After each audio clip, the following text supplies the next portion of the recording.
6,000 people in Hawaii who are homeless, and there are people who are working to solve this problem. Today we have three experts here to give us their take on how we can help the people in Hawaii who are homeless. Aloha, I'm Malia Zimmerman, and this is News Behind the News. I want to welcome you to the show. Many of you the three of you are very familiar, I'm sure, to the public, but I wanted to have each of you introduce yourself and talk a little bit about the situation. But well, of course, you have Councilmember Kobayashi, Connie Mitchell from IHS, and Nani Medeiros from the Hawaii Housing Alliance. But Connie, could you give us an overview? What is the situation in terms of homelessness in Hawaii? You operate IHS, which is Institute for Human Services. Right. IHS actually has two homeless shelters right in urban Honolulu. One serves women and families with children, and the other one serves men.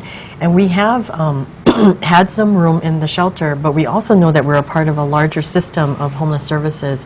And overall, we've added so many shelter beds in the last 5 years, in different shelters that have popped up, throughout Oahu, and also some transitional beds as well. So we're serving a lot more people through the shelter system, but we also know that that's not the answer. And so we really are advocating much more for housing and making sure that when we help people, there is a place for them to go. Because after all, homelessness does start with losing housing and then ends with getting housing. So that is a major portion of our advocacy, I think. So in terms of the population of who you're seeing in the homeless shelter, can you give an idea? Are they local people, and how does it break down around the island?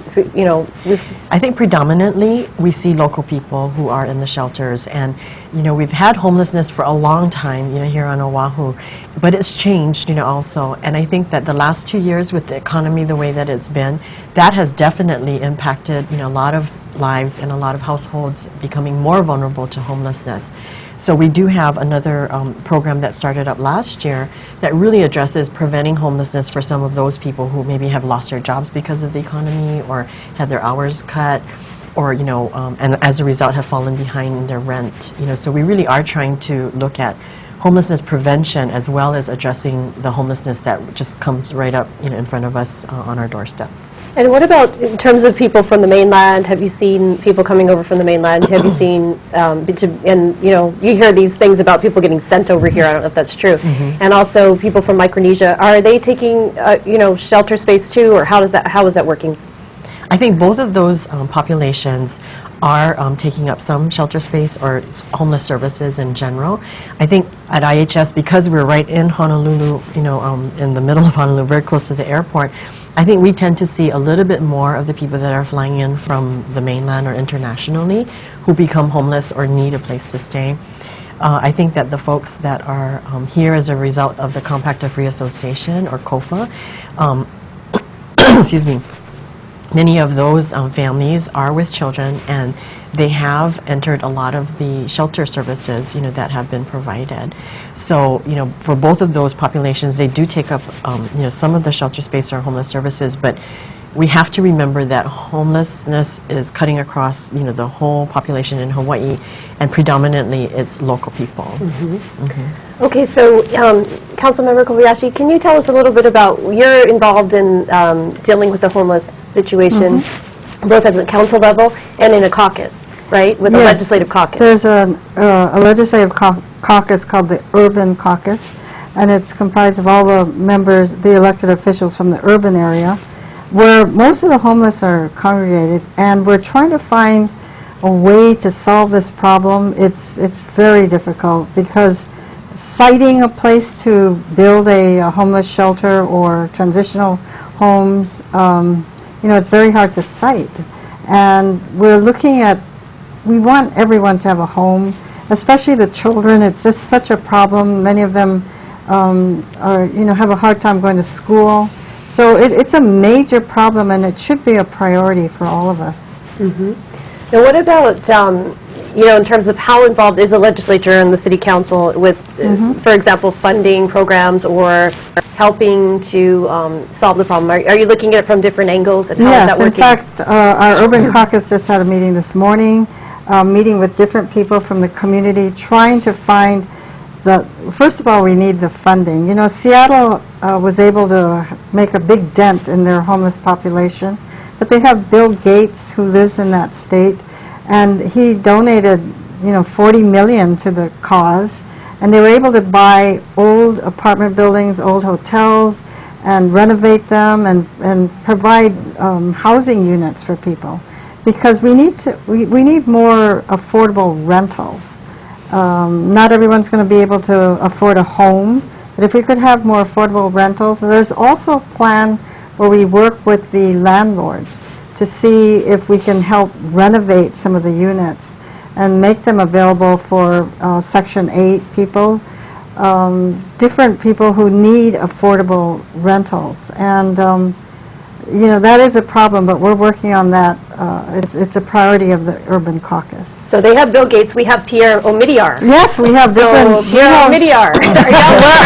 Where are you? Where are you? We can use a $40 million donation to IHS. Okay, Hawaii Housing Alliance, this is your area. Nani, so what about the housing, in terms of housing? That's your big issue, right? Your focus. Yes, the Alliance is focused on affordable housing and advocacy to increase, hopefully, the number of homes that are affordable for Hawaii's people, particularly Hawaii's working individuals and families. Our organization is strictly advocacy-based. We're not a developer, and we'd like to do a lot of research, technical assistance. One of the main reasons for Hawaii's short supply would be our cost of land and the increased costs that land use regulations place on development, whether it's commercial or residential or retail, what have you. Regulations that were put in place with very good intentions 30 some odd years ago, but perhaps in today's both economy and environment and different landscape need to be reevaluated.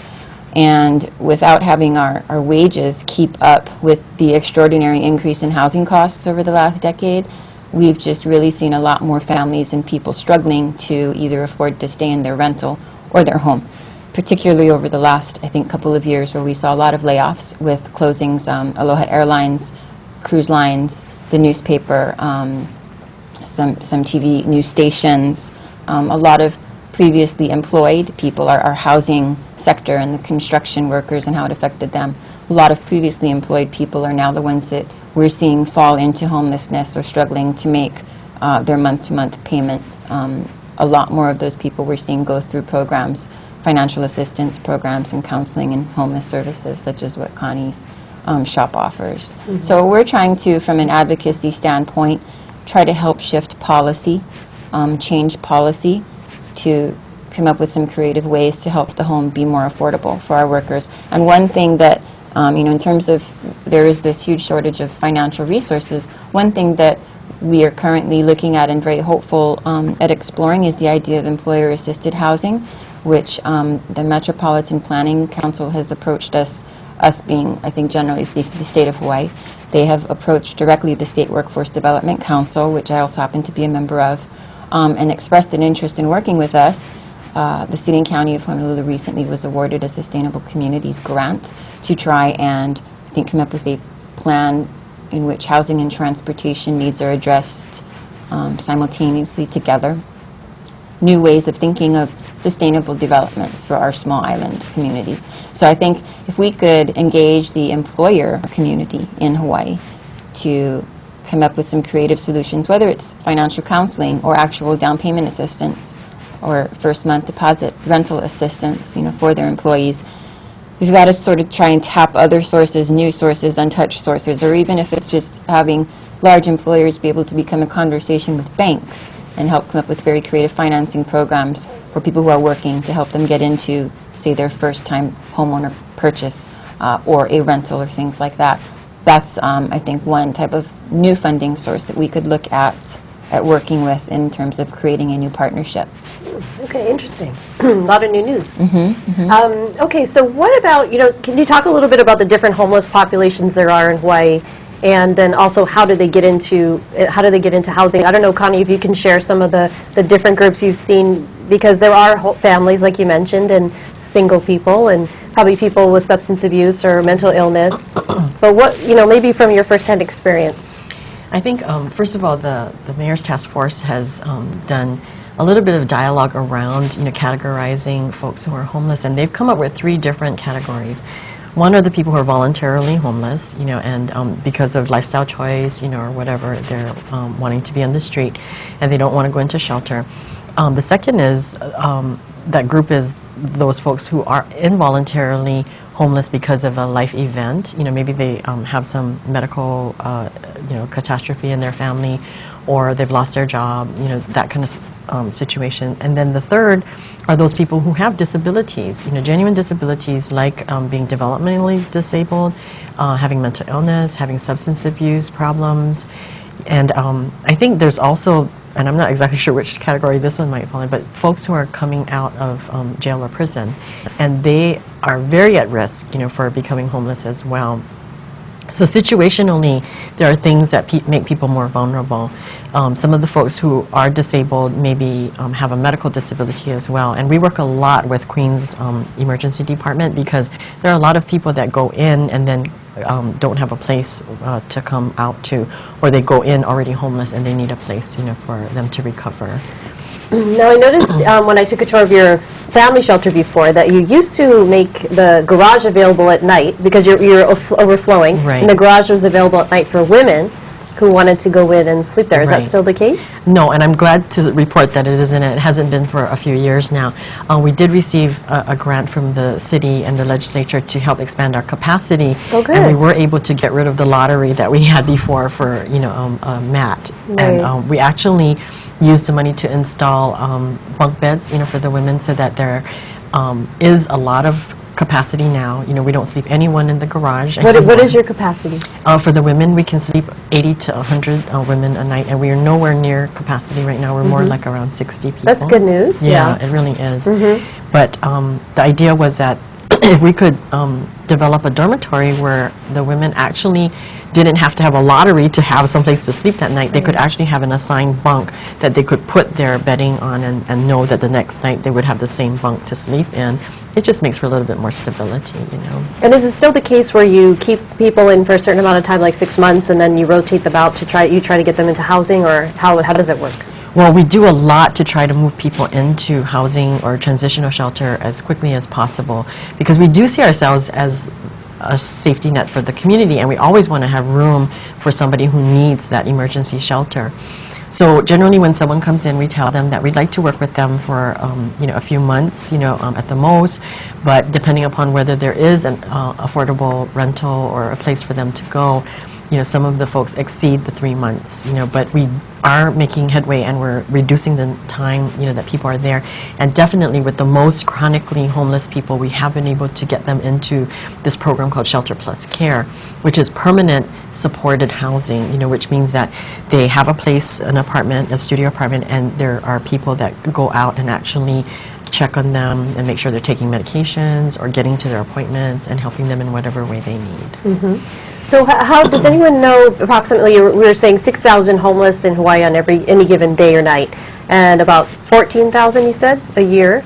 That become actually unsheltered or homeless. Right. And then there's many, many tens of thousands more that have themselves said that they are vulnerable to being homeless should they lose their job, you know, within 3 months they might become homeless as well. Right. I think that's probably most people in Hawaii with this economy.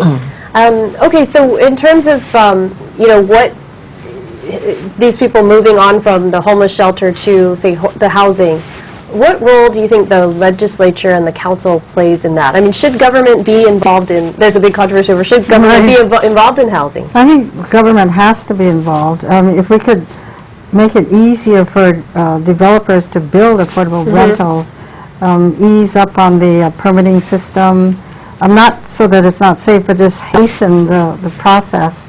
Try to make more monies available, try to make land available, because, you know, land in Hawaii is so expensive that if we could have excess government land available to developers to do affordable rentals, that would certainly help. And, you know, recently we had a problem with people taking up a lot of space on sidewalks, and so we passed a sidewalk bill, not to be mean to homeless, but to make the sidewalks available to pedestrians, to people on wheelchairs so they don't have to go out on the street. We had a problem in McCully where the children couldn't get to the library. So, you know... Explain for people that have no idea what, that might be watching this and going on, Olelo and saying, what's a sidewalk bill? Yeah. It's because people were sleeping on the sidewalk.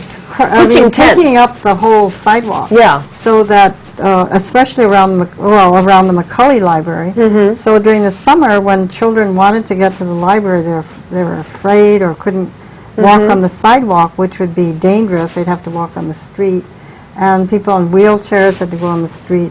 So we're making it so that during the day there's a safe zone for pedestrians to use the sidewalk. And at night, reverts back to whatever. But at least during the hours of the library, hours when stores are open, the sidewalk should be available for pedestrians and those on wheelchairs. So there are all these different problems that really affect the community. Yes. And, even in the bathroom, sometimes we go to parks. There's that park by, on kind of, I guess, in Kapahulu area. Oh, yes. Where there's drugs and prostitution going on and people sleeping in the bathrooms and the kids can't, the kids playing football and soccer and things like that are having a hard time. Kick people out of parks or out of restrooms or off sidewalks, but the taxpaying public also has the right to use the park, to use the sidewalk and the restrooms. So it's a balance that we're trying to achieve. I think that we have to remember that the homelessness is really a symptom of, I think, a housing crisis that we have in Hawaii. Yeah. And the affordability is the issue. And I wonder, Nani, if you could talk a little bit more about that. That'd be good. Yeah.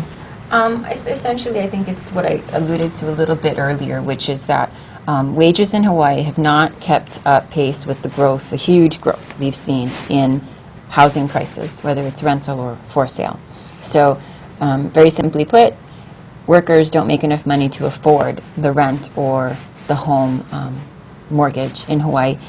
Affordable, by definition, is largely known as spending 30% or less than your income. Whatever your income is, that's generally speaking what would be considered, quote, affordable.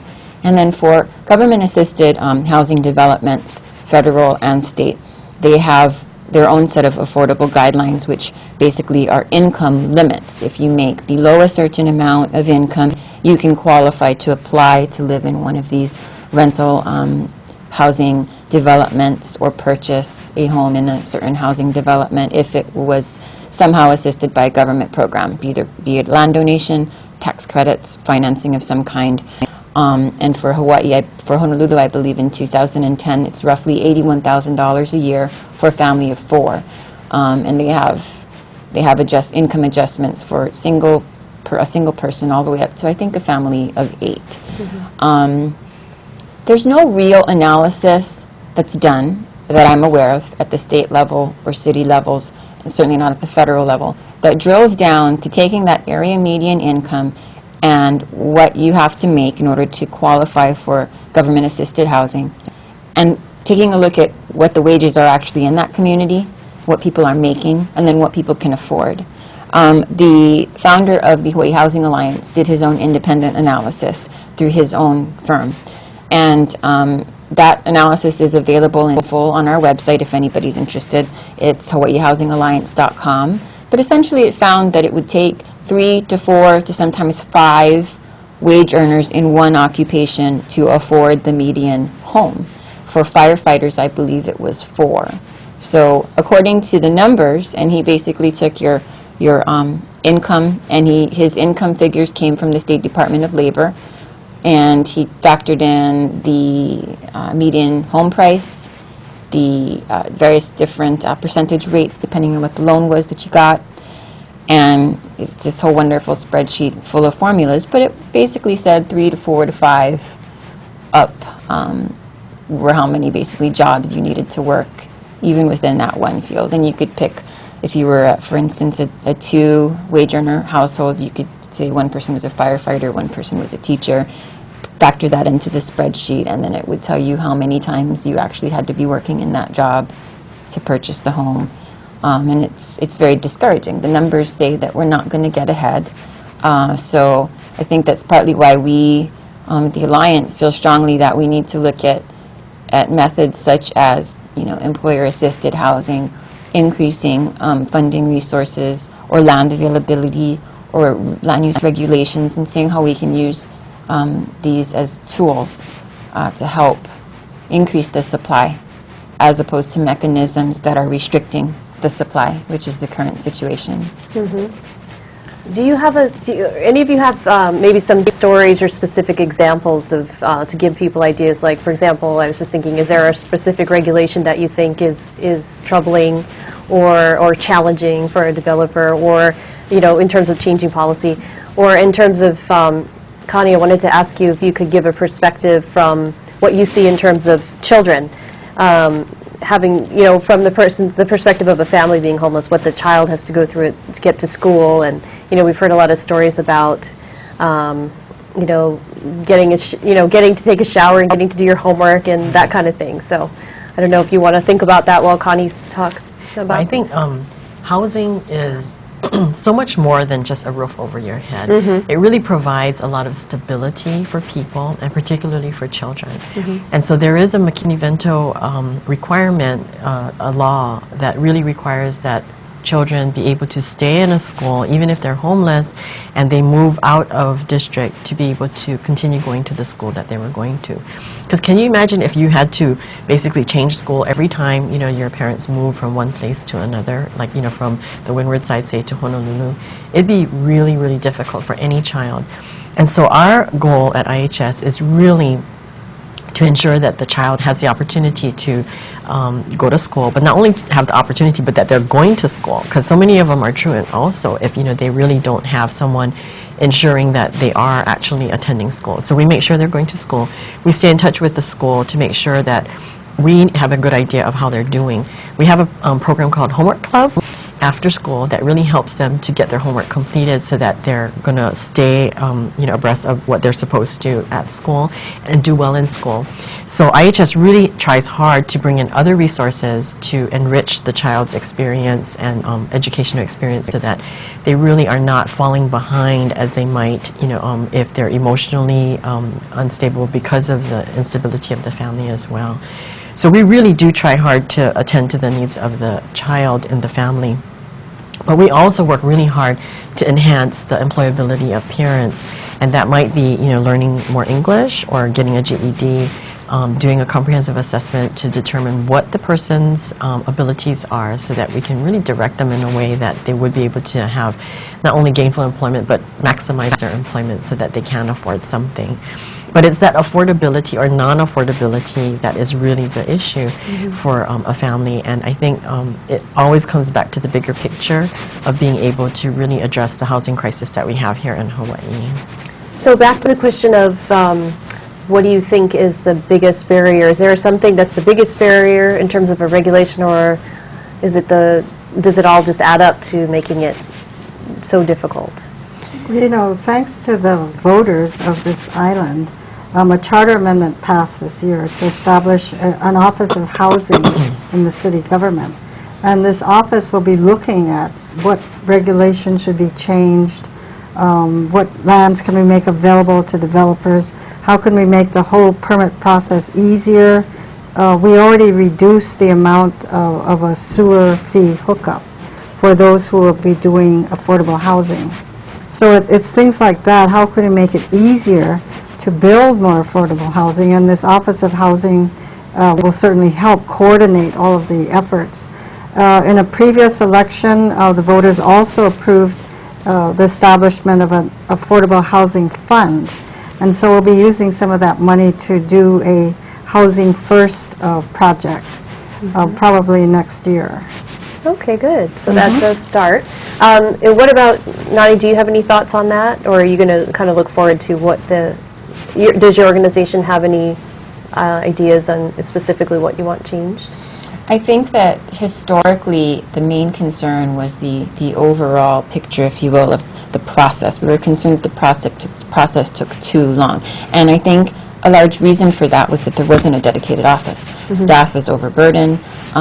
There was a lot of back and forth. So I think we are very much looking forward to the establishment of the office and very hopeful that with that establishment and the dedicated personnel, that affordable housing applications and the whole process will be streamlined, if you will, or at least there will be dedicated personnel whose job it is to review those applications, and it might speed up the process. We also look forward to the new mayor's task force, seeing what kinds of recommendations they have. My personal opinion is that the city and counties, each island, knows better what is best for their community versus the state. That's my personal belief. So I would like to see, at the very least, more coordination, more of the state listening to counties saying, this is what we'd like to do, this is where we'd like to drive our resources, this is how we would like to address the problem, versus this state approach of telling the counties, you need to do this within this amount of time. Now, does anyone have an idea of how many affordable housing rental units or homes there are in Hawaii versus what we actually need? I think it was stated in the Urban Caucus this morning that we probably are short about 30,000 units of housing for our people here in Hawaii. So it's quite a few, and to develop that many or to find that many to develop, or to renovate, will be a real challenge. But I think it really requires everybody in our community coming together around it and really realizing that it is, if we have a housing crisis here, it's going to impact everyone. Like I think Nani was mentioning earlier, that if a firefighter cannot afford to live here, then they may choose to go to the mainland and find another job. And if they do that, then we're going to keep losing the people that we train here, and we're not going to have the infrastructure needed to really have healthy communities. So we really do need to pay attention to the needs of all people and the housing needs that they have. I can't believe we're almost out of time. Everything goes by so fast. Do you have a thought on how can people help IHS? Well, I think the best thing is to direct you to our website, ihshawaii.org, and we have lots of opportunities to volunteer. We also have other events that are coming up that maybe people would want to participate in also. But we also have a good learn button that you can punch and learn about homelessness and housing also. Good. And what about the Hawaii Housing Alliance? I would say visit our website as well, Okay. hawaiihousingalliance.com, become a member for free, and help us advocate. All right, great. Well, thank you so much for coming on the show today. I think we've learned a lot about that, homelessness and housing in Hawaii. And we look forward to people in the community getting involved to help you. This has been News Behind the News. I'm Malia Zimmerman, and thank you for joining us today. Aloha.